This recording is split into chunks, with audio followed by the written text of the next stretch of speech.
What's going on, Brijette?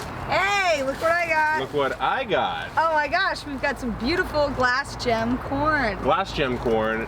We're gonna do 3 top tips with Brijette of San Diego Seed Company. I always mess her name up, so she's looking at me to wonder if I'm gonna say it correctly. You got it right. Cool. Look, we're standing in some corn. There's actually more corn over there. Glass gem corn, one of the most popular and epic varieties. So gorgeous. 3 tips from someone who not only grows corn, but also grows corn to then sell for seed, which means that she really has to be on her A game. So jump in with us. Let's go ahead and learn how to do this. All right, let's do it.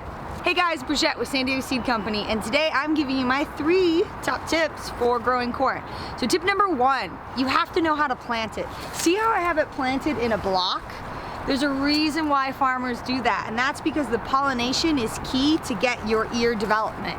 If you plant it in a single long row or only a few stalks, you're not gonna get full corn cobs or even corn cobs at all.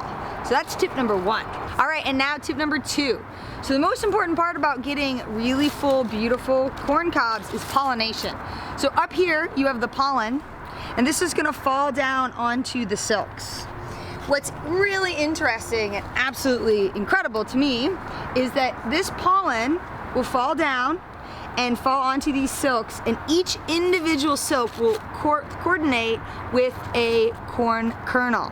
And so that pollen has to follow down the plant onto the silks and into each individual kernel to pollinate it. So it's not just a single pollination event then? Exactly. That's why you get like spotty kernels, Yep. etc. If you ever peel back your corn cob and you're like, why am I missing corn cobs? It's because you didn't have good pollination.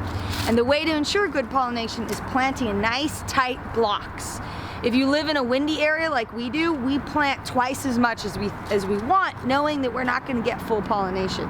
You also can shake the stalks to help ensure that the pollen falls down onto the silks. That's how you're going to get these beautiful corn cobs. All right, tip number 3, guys. You have to know when to harvest your corn.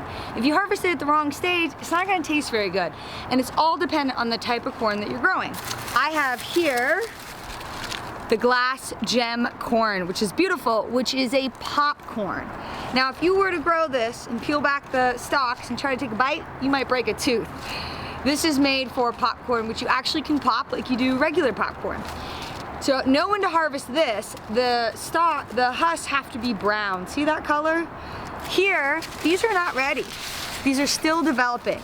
And the way that you know that is it's still green and there's still carbohydrates that are traveling through the stalk and developing these corn kernels. So this one's not ready, but if we move over here, we've got these stalks that are nice and brown. You know that there's no longer any photosynthesis happening, and so the corn cob is done developing and you can harvest it. Now that's just for one type of corn. So there's popcorn, there's sweet corn that everybody loves, and then flint and dent corn, which you probably won't be growing too much of. When you're harvesting sweet corn, the same rule applies to more or less, but what you'll do is you'll pull back the corn husk and you'll take your finger and you'll pop it into a corn kernel. If a nice milky white juice comes out, then you know it's at the peak of its sugariness.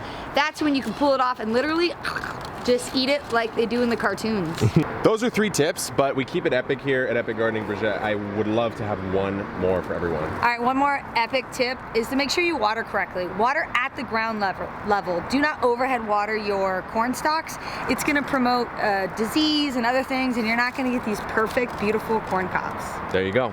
And consistent, right? Like every other day, Yep. Just keep it evenly moist. Make sure it's consistent. Okay, cool. Well, those are tips, 3 plus 1 bonus from my friend Brijette at San Diego Seed Company, which you can always, and I grow a lot of her products, I grow a lot of her plants and seeds, and they're amazing. So if you want to check them out, link will be in the description below, and also follow her on Instagram. Your Instagram game has been... I'm up in my game. She's up in her game on the IG, so check it out. There's a beautiful farm here. I've got a couple tours of her farm already, so until next time, guys, good luck in the garden, and keep on growing.